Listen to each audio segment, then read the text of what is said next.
Today, YouTube suggested that I talk about the psychology of procrastination. And procrastination happens to be one of the topics that I'm very interested in researching, coaching on, and studying and applying it to my life. And I happen to have an upcoming workshop in person. If you're in the Los Angeles area, please come by to Woodland Hills on the 30th of May, 3 p.m. at Valley Hut Yoga in Woodland Hills again. And quick plug there for my stuff. Anyway, the psychology of procrastination, there are many things we can talk about in terms of why we choose to delay things. Why do we do what is called buffering, right? We keep on, instead of doing this thing that we want to do, we keep on adding new things to do before. Like, oh, in order to do this, I need to prepare for this and I need this equipment and blah, blah, blah. Or all the cleaning that we don't want to do naturally suddenly feels like a really great idea when we're about to do something that we don't want to do. So, psychologically, there are so many things we can talk about procrastination, right? And clearly, YouTube thinks it's important to understand the psychology of procrastination. And you know what? I won't lie. It is worth it to investigate and research the psychology of procrastination. If you are a psychologist, you don't need to be a mechanic in order to drive a car, right? It's a completely different skill set. You don't need to understand the psychology of procrastination to the fullest degree in order for you to start doing the things you want to do in your life. And again, I'm not saying understanding the psychology doesn't help. It does. But your desire to understand the psychology itself might be another form of procrastination.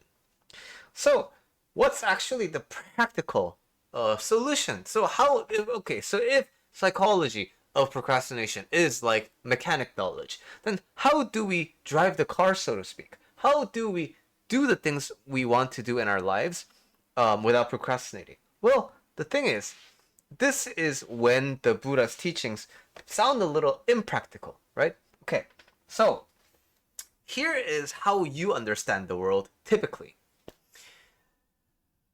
I want to do something, but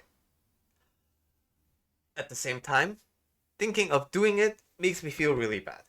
Okay, so I have this thing that I'm about to do, and all this overwhelm, all this feeling bad, all this like antsiness, all this like pressure that you put on yourself to make it perfect, all this like I need to do well, otherwise I'm gonna fail and blah blah blah. I'm gonna be judged. Okay, so all these things are happening.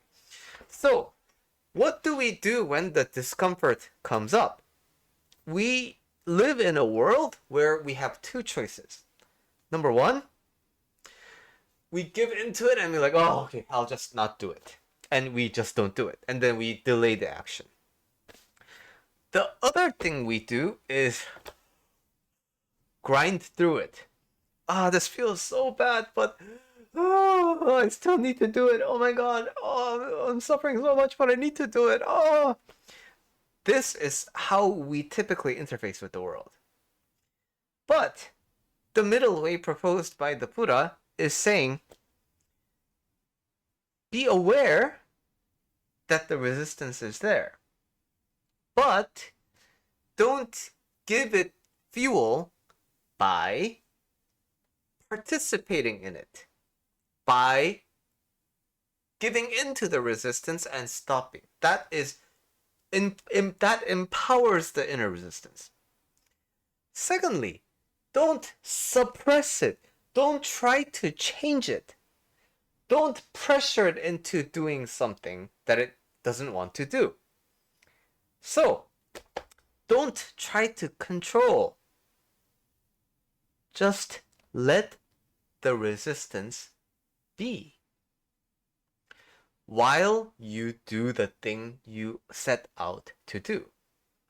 Now, it's like you're used to seeing the world in black and white, and then somebody comes to you and it's like, that's red. You're like, what the fuck is red? Right? This is a complete kind of a different paradigm shift because we're so used to either giving into the resistance or suppressing the resistance.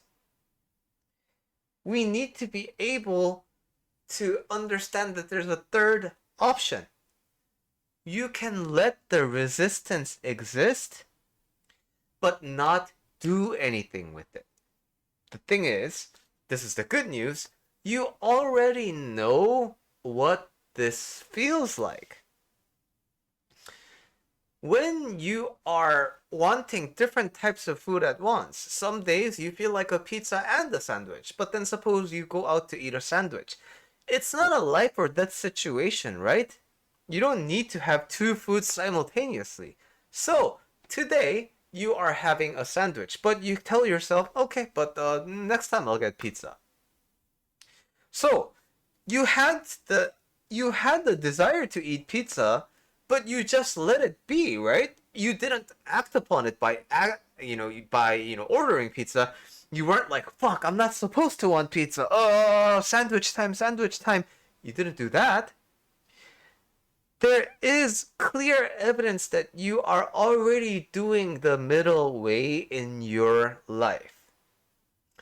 And I am just here to raise awareness to the things that you are already doing. There are many things you feel the urge for, but you don't necessarily act upon them, or you don't necessarily suppress it. The key point is this is the driving manual, right? The key point is to understand, when do I do that? When do I not act upon my desire? When do I not suppress it? When do I walk the middle way? Because I'm telling you, there are many, many instances of this already in your life.